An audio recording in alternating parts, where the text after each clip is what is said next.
I've been doing LabVIEW since, for almost 30 years, but I still get a lot of value out of just watching someone else tell me how they do something. And it's not all that complicated, but you're just getting a different perspective. Welcome to the LabVIEW Experiment. I am your host, Sam Taggart from SAS Workshops. In my 15 years of working with and training developers, I've had the opportunity to conduct a lot of experiments. Over here, we believe in embracing failure as the essential learning experience that it is. And what better way to learn than from other people's mistakes? In this podcast, I talk to industry experts, colleagues, and friends about their failures and how they have turned them into future successes.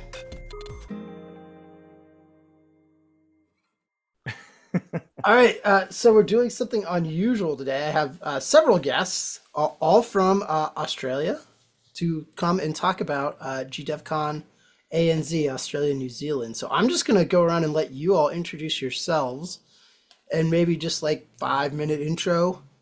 Brett, you are top right on my screen. Why don't you go first? Okay, I get to go first. Excellent. So my name is Brett Percy. I've been a LabVIEW Champion since the first intake in 2006. Though I do feel like I'm sort of surrounded by giants and I sort of slipped in around the back while no one was checking. I've used LabVIEW since version 4.1 I worked out. So I remember it not having undo for a period of time. So it was definitely pre-version 5. But it didn't have the run and edit modes still. So that leaves 4.1, I guess, is the version I must have been using just by a process of elimination. I used to work No for a undo. company. No undo was a scarring experience, yeah. And that was before version control was really a thing as well. So there was a lot of copying folders of code around and trying not to cross-link things by mistake. So I was working without a safety net. So I used to work for CPE Systems along with Chris and Karina. I was there for 18 years. So I was there not long after the company started. I was the software manager for about half of that, based down in Melbourne. I later moved up to coastal New South Wales, so on the it's sort of near Sydney, but not really very near Sydney, about 3 hours drive south. That's a kind of a strange place to end up, but our Navy's Air Wing is based out of an air base just behind the town near where I live. So originally the idea was to open up an office there and try and get some defence work out of that, but that didn't come to pass, unfortunately. So a few years after I moved here, the company folded and I ended up sort of not quite the middle of nowhere, but in a regional area with a lot of industry, trying to find LabVIEW work to keep myself afloat. And I was very lucky to have a combination of clients that I kept on from CPE and also contact through Kurt Friday. He was able to pass me some work. So I went from what the hell are we going to do? We're going to have to move back to Melbourne or Sydney to try and find something to do to having enough work to be able to remain where I still am now. Very luckily, thanks to him. So yeah, it's the quality of having a community around you, I guess, which is sort of feeds into the GDevCon experience as well. Cool. Great. Karina, why don't you go next? Hey, I'm Karina Taylor. I have been working with LabVIEW for not quite as long as Brett, but basically since I finished uni, I went off to CSIRO, which is the Australian sort of government scientific organisation here. And they taught me, they told me to learn this thing called LabVIEW, and I think then it was version 6. And they said, this is going to be the way of automation in the future. And if you learn this, you'll be right, you know? And I was, I don't know, 22 at the time. So, I really enjoyed learning it. And I was sort of physics based and hadn't done hardly any software programming or anything in my past. So, yeah, but I really loved it. And those guys that I worked with there ended up getting me a job with a company that was called JDS Uniphase at the time and is now sort of changed names heaps of times and is now Finisar. And they had developed all of their sort of manufacturing automation for their undersea cables for communications, so fiber optic cables, using LabVIEW. So yeah, I got kind of more proficient there and was able to use the labs there and gain some confidence. And then moved over to NI when I properly graduated. And was an applications engineer there for 3 years and led the applications engineering team, which seems a fairly common sort of progression for people who are LabVIEW programmers these days. I actually didn't want to go into purely sales. So after 3 years at NI, I left and joined CPE, which is where I met Chris and Brett, and they were both in the Melbourne office of CPE, and I was living in Sydney. So I spoke to the boss at the time and said, I'd love to join you guys as a the biggest alliance partner in Australia, but I'm staying in Sydney. And he was amazing and said, yeah, do it. So yeah, we ended up sort of setting up an office of 6 people in Sydney and doing the integration work there, and worked really closely with Chris a lot of the time. And when Brett moved up to Nowra, worked pretty closely with his team as well. So yeah, that was an awesome experience for me and a really good 6 years. And then that kind of disintegrated, as Chris said. And so I just set off on my own. I just had a baby at the time, so I wasn't ready to take on full-time work. I kind of stepped back at CPE and was only working 2 times a week or 2 days a week. So it was a really interesting time in my life to kind of go, well, I'm going to try to set up my own thing, but I don't know if I don't want full-time work. How much work am I going to get? And it just worked out really well because we had these customers that needed work from CPE.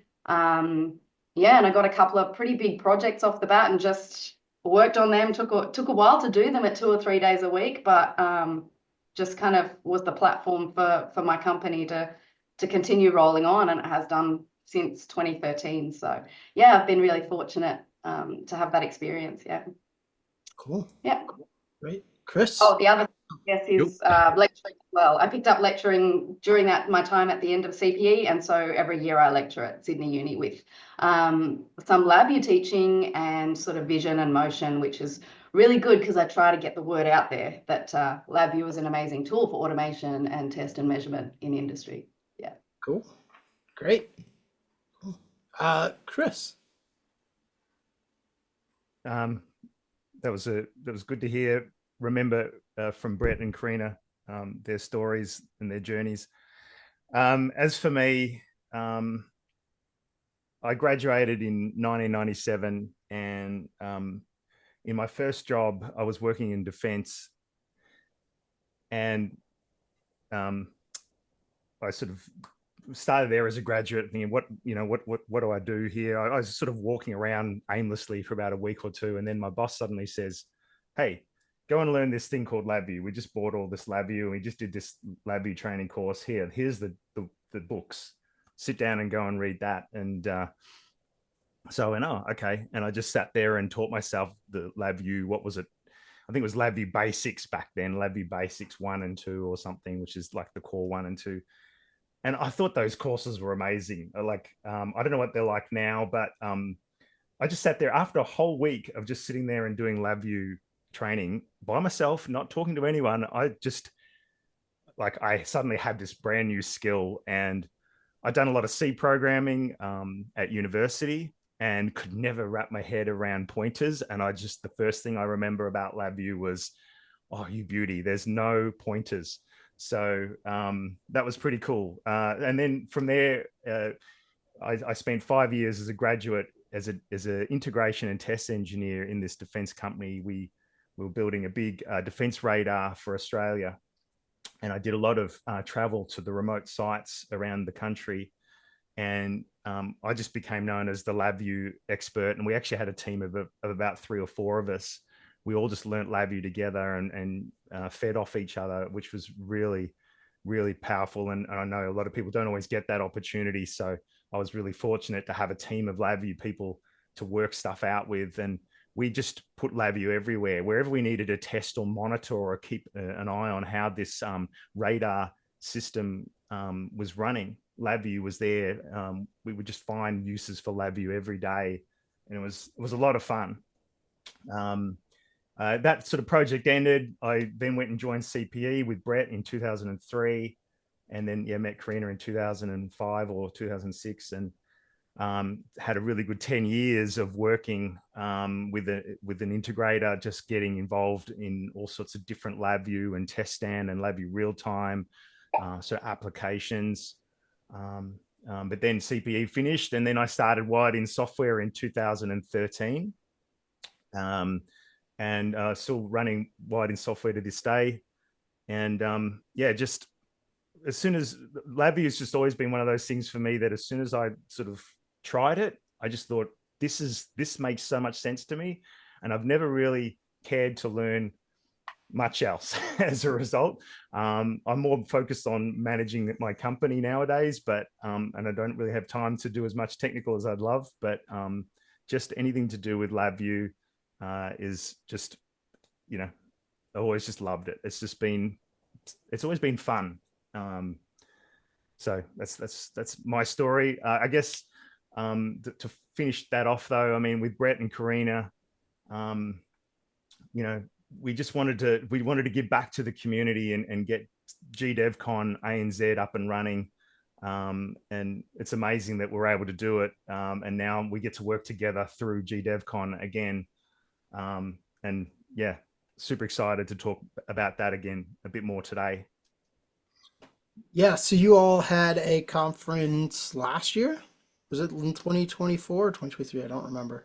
23. Was it 23? Okay. Yeah. Yeah. And Yeah, we're running a slightly unusual cadence. We're sort of 18 months apart instead of yearly, at least so far. So cool. So what did you all learn about from putting on that first event? What were some of the big lessons learned?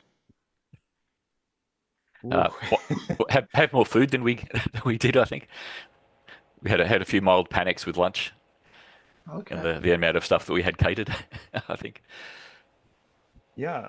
But, I think like just putting on an event, there was just this learning in every aspect, right? Every, you know, I know this podcast is about experimentation. I felt like putting on that whole event was an experiment. And every decision we made was like, well, I don't know, should we just do we just this? guess. Okay, yeah, let's just try that. And yeah, you know, the GDevCon was sort of the motivation was, I think, you know, in GDevCon, what came out in like 2018, and what struck me most about that was the awesome videos that were coming out. And I thought that really was a game changer. All of a sudden, there was this really good content on YouTube about LabVIEW.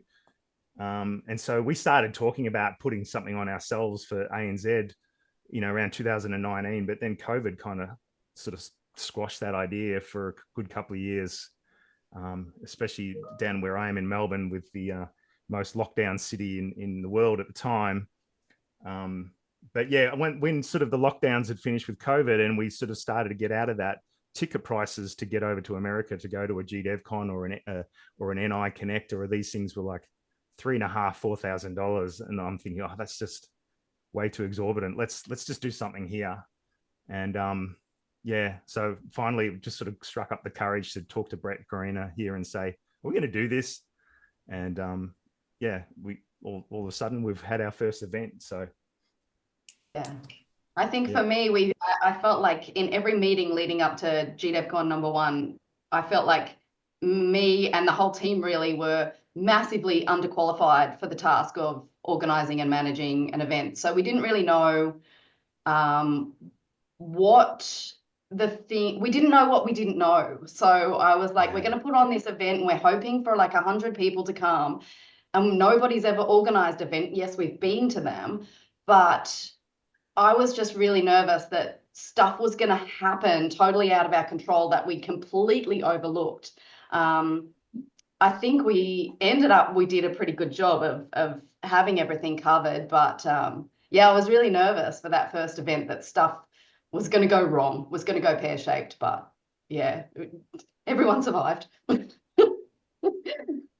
there's a certain level of overconfidence you can have, I think, if you don't know how many things can go wrong until you're sort of in the seat doing it. So that can sort of help. Yeah. Certainly, Sam, I think I remember having a chat with you, you know, early on, just before I'd even maybe mentioned it to Karina and Brett, and just sort of sat down, and you and Jörg, I think, joined me in a meeting on a call, and I just picked your brain for about an hour.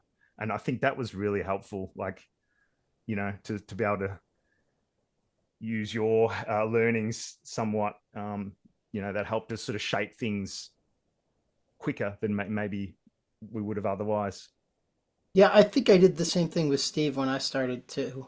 When we started over here, that was like one of the first things I did. So yeah, and Steve, yeah, we talked to Steve and Richard from GDevCon. That was good to be able to learn from them and work out what worked and what didn't. The big thing I thought at the beginning was always trying to figure out the finances and come up with money for a deposit, because you needed to come up with money for a deposit, but you couldn't sell tickets till you had a date, and you couldn't get sponsors till you had a date, but you couldn't get a date till you had a space reserved, and it was just this like chicken and egg thing of trying to figure all absolutely. And trying to get a keynote speaker of some sort of consequence that people will want to come and see is a good starting point as well. Like to try and sell tickets because there's someone interesting to come and see talk. So we were super lucky to get Nancy to come over. So we had like a person we could point to that people wouldn't have probably heard from directly, and just because it sort of came off the back of andI having been very, very quiet pre-acquisition as well, which I think sort of helped because that was almost the first time they sort of broke out and started talking about what was going on a little bit more, and they had some future plans of trying to interact with the community again and all that sort of stuff. So that was great to see. And I think that helped us a good bit. Yeah, that definitely helps. Yeah, I think Nancy brought a huge level of confidence as well, because she just said, yeah, it's going to be awesome, do it. There's going to be heaps of people. I'll bring lots of people. I'll come. And just kind of, I don't know, for me, just made it like it will work. It'll be great. She'll help. And just kind of got me over the edge of, yep, we're going to do this. And it's not all going to fall apart. It was really just, and that was a big thing to just give us the confidence to put it on, I think. Yeah, it was kind of like just taking a leap at some point. You're just like, all right, we're going to do this and see what happens. Yeah. Yeah. Yeah. We were extremely lucky too. We, for you say the venue, we needed to put a deposit on, but we have been super, super lucky. The CSIRO, who I said I worked with 20 years ago, they have like an industry hub here where they try and collaborate with industry, and they have been super helpful and have allowed us to use their venue for free. And they provide the lecture theatre, and they've even provided a person or two to help us on the day with event management and just logistics and things like that, which has been absolutely fabulous. So it's been a perfect venue really to book in for us, and we didn't need the money up front for that first event. Yeah, when we were planning ours, we definitely looked at some of the local universities, and there were a few that had some stuff that was either discounted or free, but it never seemed to work out. So that's why we're having our second GDevCon this coming May at the same venue, and what that's going to allow us is just to build up a bit of a sort of a little bit pile of cash that we can then put into other things in GDevCon 3 and 4 and the future events. So that certainly was a really fortunate way to start. There are also advantages to doing the same venue, because everybody who's coming, they know where to show up, they know where everything is, and you as the organizers, you kind of have an idea of what's going on and what things are going to cost, and that definitely helps. A lot less logistics. Yeah, the European guys are kind of nuts because they like move around the whole time. So like every year they're in a different country. Yeah. Not only different country, different rules, different taxes, different everything. So yeah, we had the one in North America. It was in Golden for several years, which was quite nice. It's like right across from my office. I could look out the window and look at it right now. But this year we're going to Chicago, so that will be interesting. I don't know. Yeah. I was outvoted. I voted to stay in Golden, but nobody else will. Well, Chris had a similar problem. He was very keen to go to Melbourne, and we sort of talked ourselves out of it. Oh. Yeah, it will happen, but just not this time. Yeah. So the other thing too, I found was finding presentations, at least in the beginning, was difficult. How'd you guys handle that? Yeah, what we did initially, I think before we even sort of struck up GDevCon, is I emailed everyone I knew and said, hey, we're looking to put together some sort of conference. We didn't even call it GDevCon back then. We weren't sure if that's how we were going to plan this. And we created a survey form to just say, would you consider coming to one of these events? And so we all shared our contacts, shared this form to our contacts, and that gave us a sort of starting point of knowing who might come and who might be interested in presenting. And that sort of gave us a starting point. Although it's funny that a lot of those people that said yes, I'll present, didn't or didn't even come. But that's okay.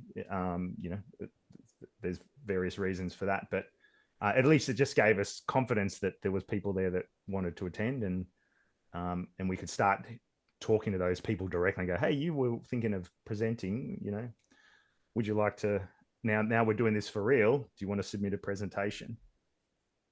That was from that perspective. What do you think, Karina?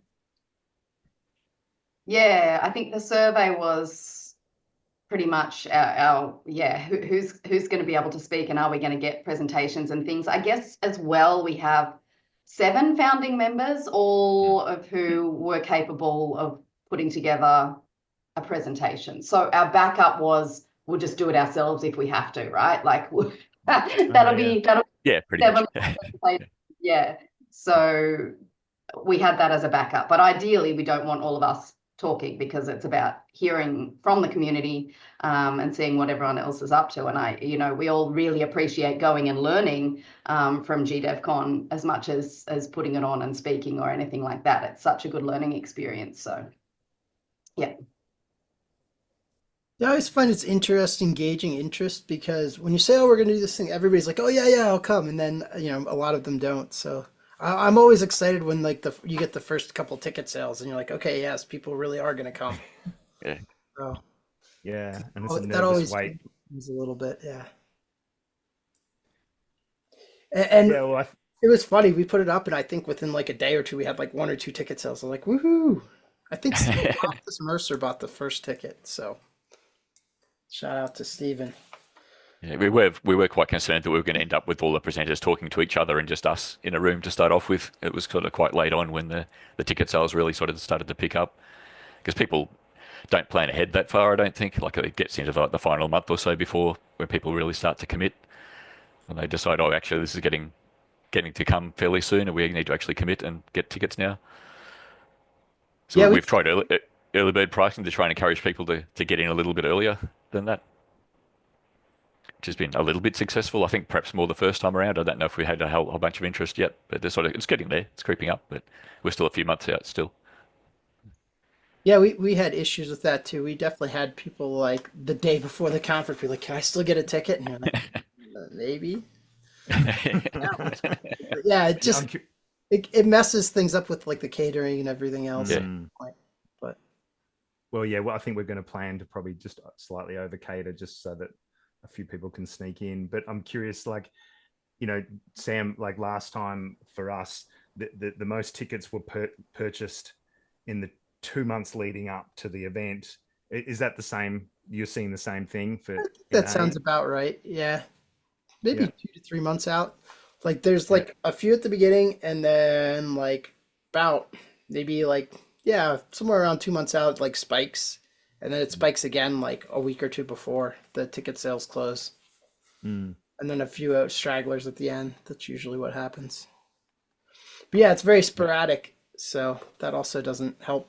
And it kind of, the finances are kind of hard too, because like you got to make deposits and stuff. And you're like, I don't know. Like, when are people going to buy tickets? You got to try to balance that and figure all that out. Yeah. Well, we're very fortunate that we've got a lot of good sponsors signing up straight up.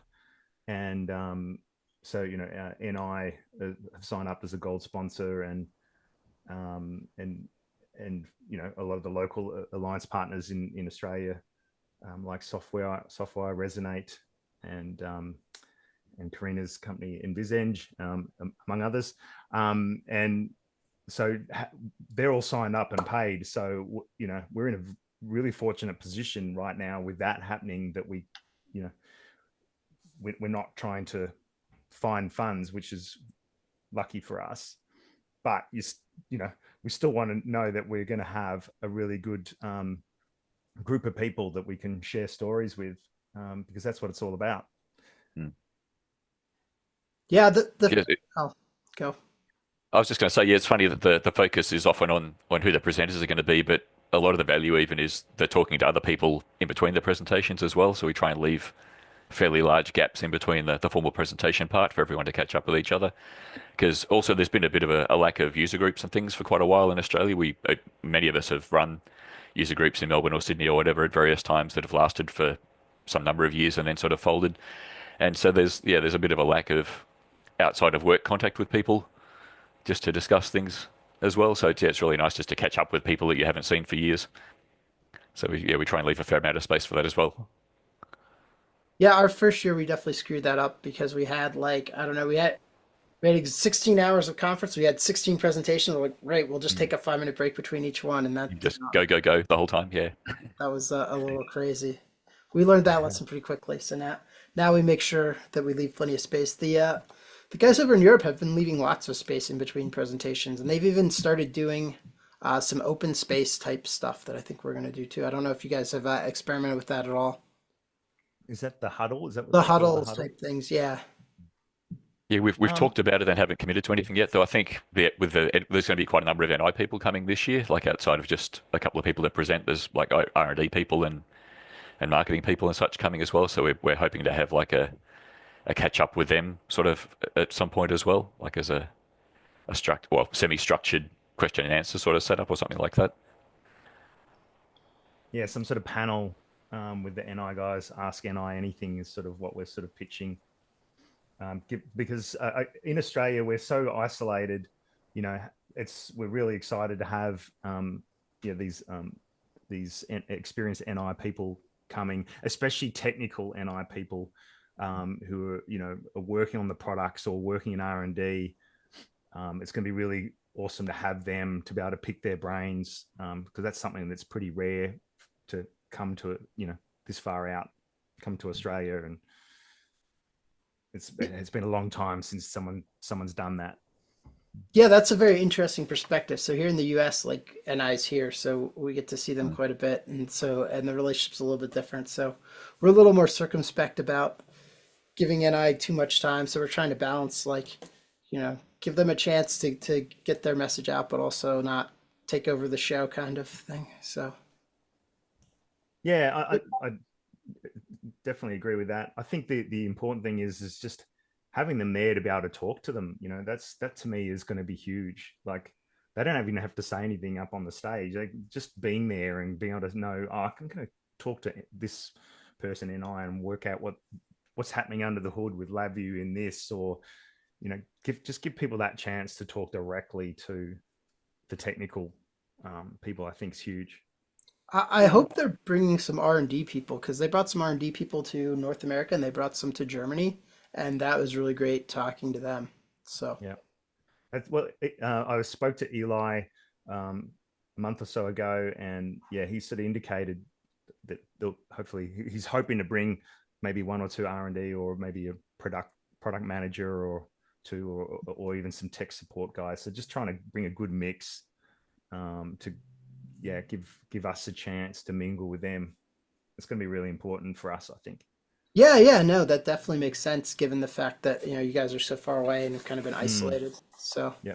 Yeah. Also, NI pulled out of local operations here in like 2018, 2019. So we deal with distributors here, and NI also pulled out of events around that time. So we don't see anyone from NI. We work through distributors. So it is really, it's a draw card. It's really important to just see that we're still loved over here by NI, and that they, it's interesting to talk to them and see what roadmaps there might be. And, we have sort of different industry over here in terms of it's a little bit more energy focused and mining focused, and we use a lot more compact Rio and so on as compared with like just sort of semiconductor test systems and so on in the US. So it's good to hear what they have to say about more Australian specific industries as well. Yeah. And we're also hoping to draw people in from a little bit further afield, like sort of Southeast Asia, or obviously New Zealand being as part of the name as well. So yeah, we do have one of the guys on the committee is from CPE New Zealand. So CPE does continue in name at least in New Zealand. Yeah. But yeah, so we do have some trans-Tasman contact as well. But yeah, we'd really like to have people from a little bit further afield coming over as well, because we're a lot easier to get to from Southeast Asia than the US or Europe. Did you have many people come over from Asia 2 years ago or You 2023? had one presenter, just John Wu. I think I'm not sure who else. Chris, you have any ideas? Or I think there wasn't I a lot think of it was just John interest first Wu up. from Yeah. Tenet. Yeah, I think you know John, Sam. Mm-hmm. Um, yeah, so he's coming again. We're trying to drum up some more interest in the ASEAN and APAC regions. Mm. Just sort of make it more of a regional thing because there's a lot of LabVIEW users in Asia, and be good to interact with them a bit more, give them an opportunity to learn in their time zone. So Yeah, that's good. yeah. So one of the challenges that we had our first couple of years, at least in GDevCon, was getting enough presentations, and then kind of the first year or two, we didn't really have a lot of choice in terms of presentations. So we had 16 slots, we get 17 or 18 presentations. One or two of them were like obviously not a good fit, and so it all kind of worked out. But this year we actually had a lot of presentations, and we actually had to turn quite a few away. And some of the ones that we turned away were like, okay, yeah, we definitely like that's just not a good fit. But some of them were like, yeah, this could be a good fit, but so could this other one, and we had to pick one. And so Mm. I don't know. Have you guys had issues with that yet, or? Not yet, I think, but we're on the cusp of having a problem this year. I think potentially we're getting close to enough presentations. So we'd still like to have more, obviously, because we have quite a few internal ones. So we're kind of happy to fill seats if we have to from amongst ourselves, but we'd much rather have other people's perspectives as well. So Yeah, I think we've more than filled what we need. I think we're aiming for about 12 or so full length presentations. Is that right, Karina? 12, 11, 12. Yeah, 11, With a 11 to 12. Yeah. yeah, And with what about full length presentation is that, an hour or half? 45, 45? 45 minutes. Yeah. So we yeah. So we do have enough, and we're leaving the door open for a couple more weeks. Although by the time people are listening to this, it will be closed. might be too late. So yeah, we'll be going through that process now of looking at what we've got, and I guess we sort of come up with a bit of a voting system, and whoever gets voted in gets in, and we don't quite know how we're going to handle that one yet, Sam, but we'll probably get back to the presenter and say, unfortunately, yours didn't make it this time, but would you be willing to? Can we slot you in as in the next one? Yeah. So that because we don't want We to also, yeah, turn sorry. away. We don't want to lose that person who might have just struck up the courage to finally put Mm. their hand up to present, and then they're missing out. We don't want to lose that. I have a Yeah, sorry. We are also sort of offering to help people out if they're first time presenters too, if they need mentoring or need assistance with getting their talk together, we're happy to help them out with that as well. So if you're not entirely sure that you're ready yet, but you probably are, give it a try. Everyone's very supportive, like everyone's very interested in hearing what anyone's got to say really about LabVIEW. So if you're half thinking about it, definitely put in a presentation and we'll have a look at it and we can help you out if you need help. I'm curious to get y'all's thoughts on this because we kind of had some thoughts about this.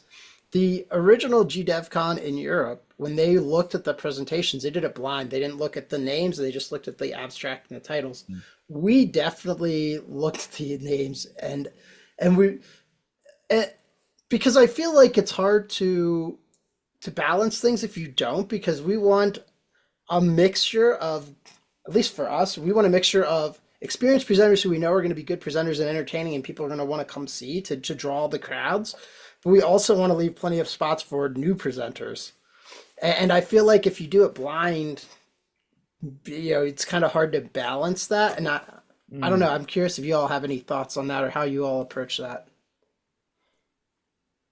I think Steve did mention that. I think we sort of found it hard to logistically organize ourselves around that. And what we ended up doing is we we all just saw what the presentations were. There's 7 or 8 of us in the as the on the board of GDevCon ANZ, and we kind of just we numbered our favorites. So we instead of voting, we just sort of said we all put out, number one for our favorite, or well, actually we sort of did the other way, didn't we?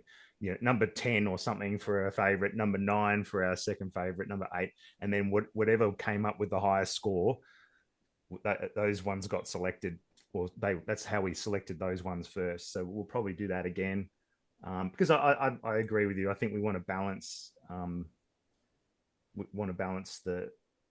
what you were just saying, having experience with definitely non-experience, and giving other people a voice. Yeah, we didn't rank ours as much, but we just went through and everybody went through and it was either thumbs up, thumbs down, or neutral. And then we kind of ranked them based on that. And if one got multiple thumbs up, then it was pretty good. And if one got multiple thumbs down, then and the rest we just kind of like talked about it. Yeah. At this stage, I think we we're not being. Go, Karina. Oh, we have had a similar experience to you though, Sam. Like last time, it was a real struggle to get speakers. And I remember going to my colleagues who worked at different companies and saying, please, please, please, can you present and put your presentations in, and hammering them to try and do that. And, we needed most of them. I can't remember that we said no to many at all. Last year, it might have been a few internal ones. This year, yeah, we're looking like we've probably got already maybe 3 or 4 too many at this point, which is such a great position to be in. And hopefully that's a pointer towards the fact that everyone had a good time last year and heard about it, and there's more interest and there's, more excitement about the event this time. And so it's good to be able to have that sort of voting capability. And we will look at the speakers, and we know who they are. We're a pretty small group of people here. We all know each other. So that will come into our votes, I guess, individually. But as Chris said, we just kind of each put our own score against them. I have another question then too. How do you balance having? Do you guys try to aim more for beginner presentations, intermediate, advanced? You try to balance the whole range? Do you have a preference? We're definitely trying to avoid getting too advanced, actually, just because I don't know that our LabVIEW community is that full of people that are architect plus sort of level anyway. And we want people to be engaged with most, if not all, of the content. So it's sort of not beginner, but sort of medium skilled, I guess. So some experience, but not CLA level incredible architecture type stuff. So I don't think we've actually got a little bit of DQMH and what's the other? I can't remember the other toolkit off the top of my head. The Active Framework. Thank you. Yeah, Active Framework stuff. We're actually engaging with that a little bit this year, which I don't think even got a mention last time. But yeah, so that's about the extent of complexity that we're at so far. But then it does depend on what talks people come up with as well. Like we're happy to have something a little bit esoteric, but that's definitely not the focus. So it is not an architects conference, basically. Yeah. It was really interesting last year, actually, looking at, as we took a long while to get the videos out onto YouTube, but as we did, some of the 7-minute, we have a few lightning 7-minute talks, and some of the 7-minute talks that were application specific, basically case studies on what people had done, got the most amount of views compared to some of the deeper architectural kind of discussions, which I guess we probably should learn from that, and we maybe should ask people to maybe do some user or case studies. We've got one in this year so far, but I think people are really interested in the applications that other people have been able to achieve successfully, and it almost gives you confidence that when you take on a new project, other people have done these amazing things, so why can't you? So it gives you just the confidence to tackle these bigger problems with LabVIEW, which is fun. Yeah, we're definitely very long talk heavy this year so far. So yeah, if anyone's got shorter talks, we'd definitely like to hear about that as well. It was weird because we had tons of short talks the first time around, and now we're sort of the other way up. So, yeah. I think the advantage too is that because we have more talks than we need, we can probably see if the presenter wants to present a short form version of that, or it might be just some of the internal ones we've put together. We can do a short form. So that's keeps things flexible then. But I think it's just sort of fallen naturally, Sam. I mean we're too young to be too picky and choosy right at this point, and it just Mm. seems to be naturally, a bit of beginner, a bit of advanced, and a bit of intermediate, or a lot of intermediate. And I think that's a really good blend. Yeah, I mean, honestly, no matter what you do, you're not going to please everyone. And like, I remember one year we had two people. One person complained it was too advanced. The other person complained it was too basic. And I was just like, "Ugh." Yeah. Well, you're probably about right then if everyone's complaining Yeah, I about was like, different we're things. right in the middle. That's perfect. But yeah, I Yeah. mean, I think the middle is a good place to aim because if you do a lot of intermediate presentations, some of the advanced people will still get something out of it, and the beginners will still be able to follow along. And if you have a Yeah, few people definitely. very, very advanced or very Yeah. beginner, that's okay. I think I mean, I've been doing LabVIEW since, for almost 30 years, but I still get a lot of value out of just watching someone else tell me how they do something. And it's not all that complicated, but you're just getting a different perspective. And I think, you know, you may not go away and apply what they've done straight away, but I think in the subconscious, it just gives you another bit of, information that you can call on. So I learned a lot last year from plenty of basic and intermediate presentations. Yeah, Well, well, even there's sorry, even some of the stuff we had was not LabVIEW as such, but sort of test focused and things like that as well. So it doesn't have to be purely coding focused. So there was one really interesting talk about how do you work out what test limit should be, and you don't just run off the spec sheet. There's a whole bunch of sort of methods of getting there, and that was really interesting to hear about as well. So Mm. yeah, so it's not purely coding focused either. There's sort of adjacent things that are you'd use LabVIEW with on the test stand sort of feeds into that as well. So some of it's testing, some of it's other coding sort of related stuff, and there's even like some non-coding subjects as well. Mm. Yeah, we've had a few of those, and they tend to be popular. So things like managing teams or like running your own business, like what you should know if you're going to start your own business. Those type of presentations tend to go over pretty well usually. Hmm. Yeah. I'm Yeah. not sure what it's like over in the States, Sam, but I feel like over here, um, there's not a lot of people that their only thing to do is just write LabVIEW all day. Like a lot of engineers that work in our industry here are doing a mix. LabVIEW might be one tool they've got to use in their day, but they might be in charge of, they might be a systems engineer designing a product, and they'll use LabVIEW to do their V and V. But it's not their only things, or they might be a test engineer and they're trying to build a whole test system or test series of test stations, and their focus is on quite a few areas there, and LabVIEW is one part of that, or test stands one part of that. So just giving these other peripheral ideas is, I think, of value. Yeah, I'm probably biased. I tend to hang out with a lot of people who just do LabVIEW, but I do know there are a lot of people who don't, who it's like, a small part of their job. And I think that's part of the struggle too on a lot of things is if you don't use it regularly, it's hard to get really, really good at it. And and I think that causes some of the problems, some of the computer science stuff, you really Yeah, gotta sit down and study it a yeah, little bit and to Mm. figure yeah. it out. That's part of the reason why there isn't much computer science stuff going on in LabVIEW generally, is because there's a lot of electronic engineers who write LabVIEW and physicists who write LabVIEW, and they don't have the background for that sort of stuff. So yeah, Yeah, They don't know what they don't know. yeah. yeah, yeah. Well, and, Yeah, those they don't know what they're missing. Yeah. and those Or it approaches. may not, or it's sometimes not even relevant either, because a lot of stuff is very focused at text languages as well. Like everything you read online about refactoring stuff or CI/CD is all text based, and a lot of that either plain won't work with LabVIEW, or you have to mix it up in your mind first to try and get at it. So it's not that straightforward.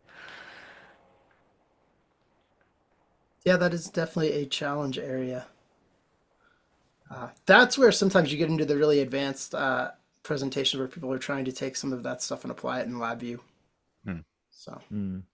although Yeah, I the think. people who do it really well do it in a way that makes it simple and easy to understand, but those people are kind of rare. Mm. I think there's a number of different types of LabVIEW users, isn't there? Like you've got your person who's sort of running a lab and just has it there as a tool to be able to quickly acquire some data and dump it to a CSV, or maybe they'll use it to do some analysis.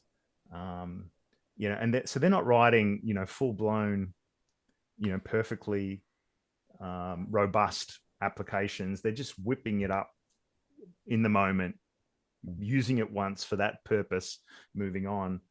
And then, then the other side of the spectrum is, people who are delivering mission critical applications and need to follow all of the software engineering processes as industry requires. And then I guess there's a fairly big spectrum in between, isn't there? I'm sure you've certainly explored a lot of that on this podcast, Sam. Yeah, I've definitely seen and talked to people on all of those spectrums. And it's interesting, actually, because it's quite difficult when you're at either extreme, because you're talking about something and they're like, oh, that won't work in our thing, blah, blah, blah. Either one, you either, like, if you're talking to the person on the one side, it's like, oh, that's way overwhelming. That's way too much process. You talk to the person and they're like, oh, that's not enough process. We need more. We need more control, kind of. So it's a very interesting mix. Yeah. Yeah. But one thing we are excited about this year, Sam, is Fabiola Della Cueva is coming to our shores, and she is going to not only, she submitted a presentation, so we're hoping she'll be presenting at GDevCon, which is amazing. But she's also offered to put up a couple of workshops. So that's our expansion area for GDevCon ANZ number 2, is we're going to have 2 workshops. So day 1 will be a DQMH introductory workshop. So for anyone who's interested or curious about DQMH but really hasn't tried it, it'll be for beginners. And then we'll have the day 2 and day 3 is the GDevCon conference. And then day 4 will be a DQMH advanced workshop. And I think the introductory workshop will be quite prescriptive, but the advanced workshop will be a little bit more open depending on what people want to learn. And so anyway, this is really exciting to have Fabiola Della Cueva. She's a LabVIEW champion, huge figure in the LabVIEW community, and just a great friend. And I can't wait to have her coming and joining us. And look, if you've been thinking about doing LabVIEW or learning DQMH and you're listening to this right now, it's worth it. It's worth the money just spending a day in the room with Fabiola and listen to her talk. She's got so much experience to share, and just talks about it in a really good way. I love her analogies and the way she goes about explaining things. So I highly encourage you to spend a day with a LabVIEW champion and join us at one of these workshops.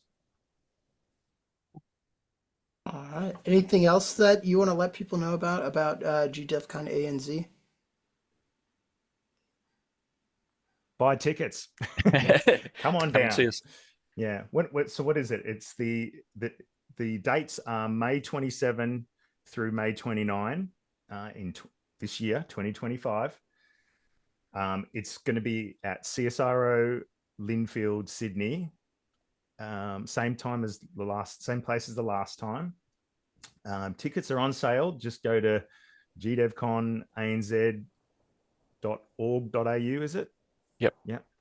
And yeah, grab some tickets. The DQMH workshops are an extra cost.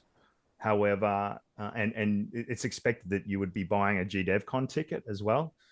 We are offering remote access if it's really difficult for you to attend.